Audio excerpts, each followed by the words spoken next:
লা ইলাহা ইল্লাল্লাহু মুহাম্মাদুর রাসূলুল্লাহ। আল্লাহ নবী আমার মক্কার মানুষদের কাছে যখন এই কালিমার দাওয়াতটা পৌঁছাতে লাগলেন, মুহূর্তের মধ্যে গোটা মক্কার মানুষেরা যারা আমার রাসূলুল্লাহকে উপাধি দিয়েছিলেন, যারা আমার রাসূলুল্লাহকে মহব্বত করেছিলেন, মুহূর্তের মধ্যে তারাই তো আল্লাহর নবী শত্রু হয়ে গেল। আব্বাজানেরা বুঝতে পারছেন তো? আল্লাহর নবীকে ভালোবাসছিলেন, আল্লাহর উপাধি দিয়েছিলেন, তাদের লাখ লাখ টাকা আমার নবীর কাছে জমা রেখেছিলেন, কিন্তু আমার নবী যখন বললেন যে পড়ে নাও কালিমা লা ইলাহা ইল্লাল্লাহু মুহাম্মাদুর রাসূলুল্লাহ সাল্লাল্লাহু আলাইহি ওয়াসাল্লাম, মক্কার মানুষেরা মুহূর্তের মধ্যে আল্লাহর রাসূলের সাল্লাল্লাহু আলাইহি ওয়াসাল্লামের শত্রু হয়ে গেল। পুরো মক্কা শহর আমার রাসূলুল্লাহ শত্রু। মক্কার আবু জাহল, উতবা, সাইবা, মুগীরা আল্লাহ নবীর চাচা জান আবু তালেবের কাছে আসলেন।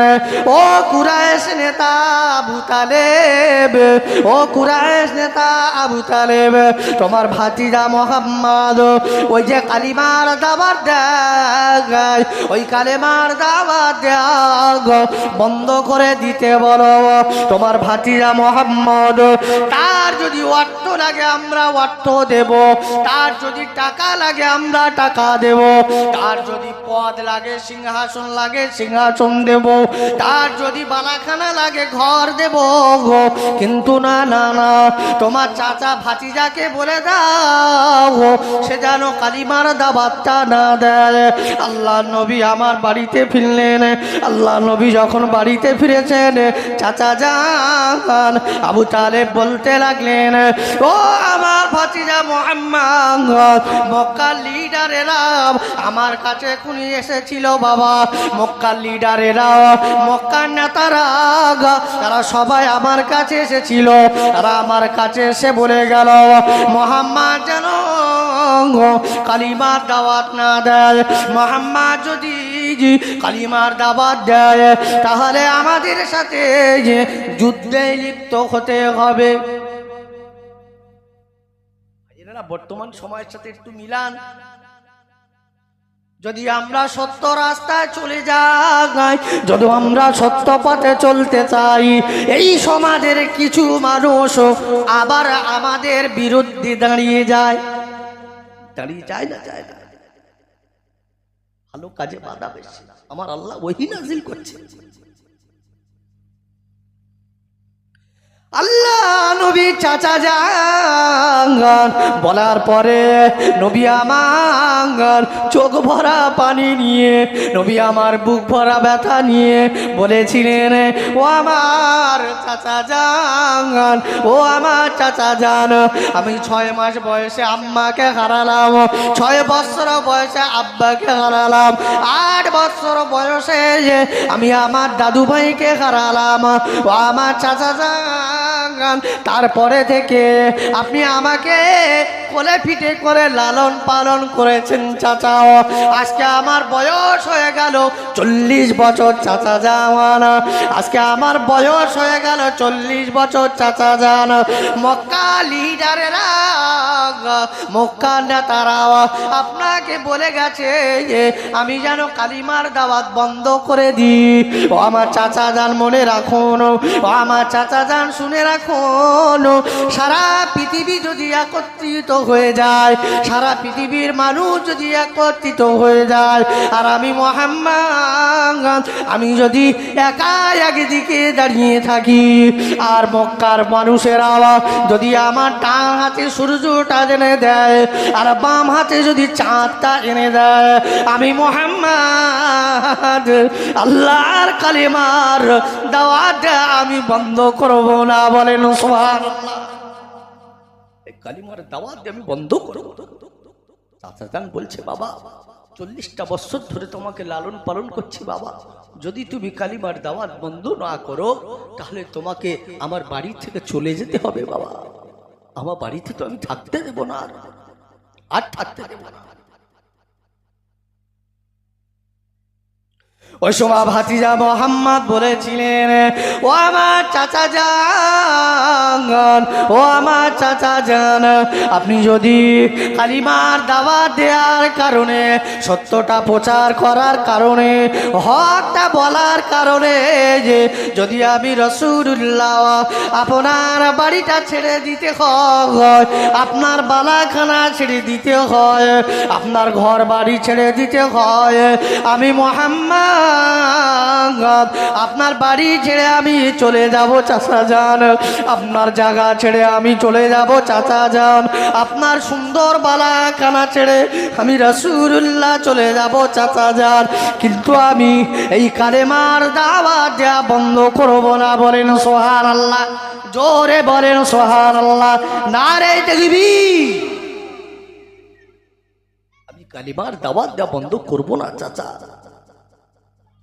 ভাতিজা যখন এই কথা বললেন, চাচা যান বৃদ্ধা মানুষ, আবু তালেবের অনেক বয়স হয়ে গেছে, আল্লাহ নবীকে জড়িয়ে ধরেছে, পাঁজা মেরে জড়িয়ে ধরেছে বুকে করে, ইয়া রাসূলুল্লাহ, আমার ভাতিজা মুহাম্মদ, তোমাকে কালিমার দাওয়াত বন্ধ করতে হবে না বাবা, তুমি কালিমার দাওয়াত চালিয়ে যাও বাবা, আমি তোমার চাচা যতদিন পর্যন্ত বেঁচে থাকবো, মক্কার কোন শক্তি আছে, মক্কার কোন শক্তি আছে, তুমি মুহাম্মদ তোমার একটা পশমে হাত দেয় আমি আবু তালেব বুঝে নেব। জোরে বলেন সুবহান। আমি আবু তালেব বুঝে নেব। দাও কালেমার দাওয়াত দাও, দাও হকের দাওয়াত দাও, হক কথাটা, সঠিক কথাটা মানুষের কাছে তুমি পৌঁছে দাও। আল্লাহ নবী সাল্লাল্লাহু আলাইহি ওয়াসাল্লাম, মক্কার মানুষরা তবু আমার নবীকে, আমার রাসূলুল্লাহকে তারা ছাড়লেন। আমার রাসূলুল্লাহকে তারা কত মার মেরেছে, কত কষ্ট দিয়েছে। আমার নবী দিন দুনিয়ার বাদশাহ হাবিবুল্লাহ জনাবে নবী মুহাম্মদুর রাসূলুল্লাহ সাল্লাল্লাহু আলাইহি ওয়াসাল্লাম, নবী আমার কাবা শরীফের চাতালে, কাবা শরীফের চাতালে দাঁড়িয়েছে নামাজের জন্য, নামাজে ইক্তেদা করার জন্য। আল্লাহ নবী আমার নিয়তটা বেঁধে নিয়েছেন। আবু জাহাল আমার নবী যখন সিজদায় চলে গেলেন, উটের পচা নারী ভুঁড়িগুলো নিয়ে আল্লাহ নবীর এই মাথার উপরে, ঘাড়ের উপরে চাপিয়ে দিয়েছেন। পচা নারী ভুঁড়িগুলো মাথার উপরে চাপিয়ে দিয়েছেন। আল্লাহ নবী আমার উঠতে পাচ্ছেন না, আল্লাহ নবী আমার উঠতে পাচ্ছেন না। আবার আল্লাহ নবী আমার অনেক কষ্ট করে যখন উঠিয়ে নামাজের হালাতে তিনি যখন আবার নিয়েতে দাঁড়িয়ে গেলেন, ওই আবু জাহাল, ওই কুফারে কুরাইশ আবু জাহাল, ওই ইসলামের ইন্টারন্যাশনাল শয়তান আবু জাহাল বড় একটা কাপড় নিয়ে আল্লাহ নবী গলায়তে ফাঁস লাগিয়ে দুই দিক থেকে দুইজন টানা আরম্ভ করে দিয়েছেন। দুই দিক থেকে দুইজন টানা আরম্ভ করেছে। আল্লাহ নবী আর দম নিতে পারছেন, শ্বাস নিতে পারছেন। দূর থেকে আম্মা জান মা ফাতেমাতুজ জাহরা রাদিয়াল্লাহু তাআলা আনহা, আম্মা জান ছুটে দৌড়ে আসলেন। দৌড়ে এসে সেই কাপড়টা কোনো রকম তাড়াতাড়ি করে ছাড়িয়ে আল্লাহ রাসূল সাল্লাল্লাহু আলাইহি ওয়াসাল্লাম বুকে জড়িয়ে ধরলেন। ইয়া রাসূলুল্লাহ, চাচা জানেরা আপনাকে মারছে, চাচা জানেরা আপনাকে কষ্ট দিচ্ছে। ইয়া রাসূলুল্লাহ, আল্লাহ রাসূল সাল্লাল্লাহু আলাইহি ওয়াসাল্লামের উপরে এইভাবে কষ্ট দেয়া আরম্ভ করলেন। শুধু তাই নয়, ও আমার ভাইজানেরা, ও আমার মুরব্বী বাবাজিরা, ও আমার মা বোনেরা, ও আমার জন এবং যুবকেরা, আল্লাহ নবীকে নিয়ে এমন কষ্ট দিয়ে তারা ক্ষান্ত হন না। আল্লাহ নবীকে নিয়ে আবু তালেব সহ আল্লাহ রাসূলকে 3 বছরের জন্য আমার রাসূলুল্লাহকে জেলখানার মধ্যে তারা বন্দী করে দিলেন। আল্লাহ রাসূল সিদ্দিকে আকবর, আবু বকর সিদ্দিক, উমর ফারুক, ফারুক আজম, হযরত উসমান ইবনে আফফান জিন্নুরাইন, আলী রাদিয়াল্লাহু তাআলা আনহু সহ 70 জন কাফেলা নিয়ে মক্কার কুফারে কুরাইশরা, বেদিন কাফেরেরা তারা কি করলেন? শিয়াবে আবু তালেব জেলখানা, সেই জেলখানার মধ্যে রাসূলুল্লাহ সাল্লাল্লাহু আলাইহি ওয়াসাল্লাম এবং তার সাথী সঙ্গীদের বন্দী করে রাখলেন। ক বছর আব্বাজান? 3 বছর বন্দী করে রাখলেন। খাবার নেই কিছু, যা খাবার নিয়ে গিয়েছিল খাবার শেষ হয়ে গেছে। তখনকার সময় ওই চামড়ার ব্যাগ ছিল বাবাজি, চামড়ার ব্যাগ, সেই চামড়ার ব্যাগ ছিঁড়ে ছিঁড়ে ভিজিয়ে ভিজিয়ে আমার রাসূলুল্লাহ সাল্লাল্লাহু আলাইহি ওয়াসাল্লাম এবং সাহাবায়ে কেরাম ওই জেলখানার মধ্যে খেয়েছে। হাদিস শরীফে এসেছে তারা যখন টয়লেট করতেন, বাথরুম করতেন, ছাগলের নেন্দির ছোট্ট ছোট্ট, এত কষ্ট আল্লাহ রাসূল সাহাবায়ে কেরামদের দিয়েছেন। সঙ্গে ছিলেন আবু তালেব চাচা যান। আবু তালেব, উদবা, সাইবা, মুগিরা, আবু জাহাল মক্কার পার্লামেন্টে বসে বসে যে রাতের গভীরে তারা আলোচনা করলেন, না না না না, মুহাম্মদ আজকে জেলখানা 3 বছর হয়ে গেল, মুহাম্মদকে আর বাঁচিয়ে রাখা যাবে না, মুহাম্মদকে হত্যা করে ফেলতে হবে, মুহাম্মদকে শেষ করে দিতে হবে।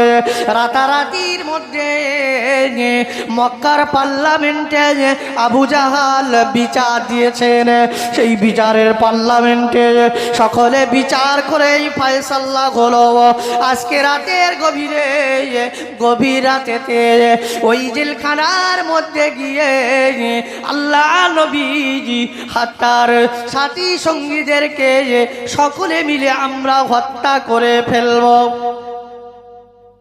তারা আলোচনা করলেন আজকে রাতে, গভীর রাতে আমরা জেলখানার মধ্যে প্রবেশ করে তাদেরকে হত্যা করব, মেরে ফেলব, না তো কালিমার দাওয়াত মুহাম্মদ বন্ধ করবে না। রাতের বেলা আলোচনা করে তারা প্রত্যেকে বাড়িতে চলে গেছে। গভীর রাত যখন হবে, রাত 2-3টি, তখন সবাই জেলখানার মধ্যে যাবে, গিয়ে আল্লাহর নবীকে হত্যা করবে, তার সাহাবায়ে কেরাম সাথী সঙ্গীদের হত্যা করবে। রাতের বেলা যে 5 জন মূল কমিটি আলোচনা করেছেন তারা যখন বাড়িতে পৌঁছে গেল, যে মূল দায়িত্ব রয়েছে সে বাড়ির এমাতা অমাতা রাত 2টো পর্যন্ত ঘুম আসে না। স্ত্রী বলছে তুমি ঘুমাচ্ছ না কেন? বলছে আবু জেহেল আজকে বলে দিয়েছে মুহাম্মদকে হত্যা করতে হবে রাতের বেলা। মুহাম্মদ তো আমাদের কিছুই করেনি, মুহাম্মদ তো ভালো মানুষ, আমি নিজেই আলোচনা ছিলাম, কিন্তু আমি চাই না যে মুহাম্মদকে হত্যা করব, আমার তো শরীর কাঁপছে, মুহাম্মদ কি করে হত্যা করব? না না না, মুহাম্মদকে হত্যা করা যাবে না, মুহাম্মদকে মেরে ফেলা যাবে না। বাড়িতে বসে বসে যে বাড়িতে শুয়ে শুয়ে ঘুম না হয়, তিনি চলে গেলেন 5 জনের মধ্যে আরেকজনের বাড়িতে। গভীর রাতেতে দরওয়াজাটা টুকে দিয়ে বললেন, ভাই তুমি কি করো?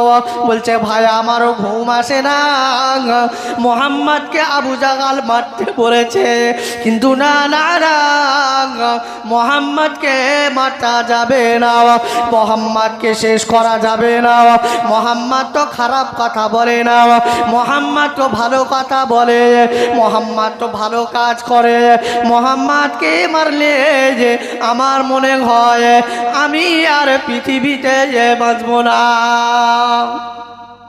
বলছে আবু জেহেলের কাছে বললে তো শুনবে না, আমরা দুজন যদি বিরুদ্ধে চলে যাই যে মারা হবে না, তাহলে তো আমাদের হত্যা করবে, চলো আরেকটা লোক বাড়াই।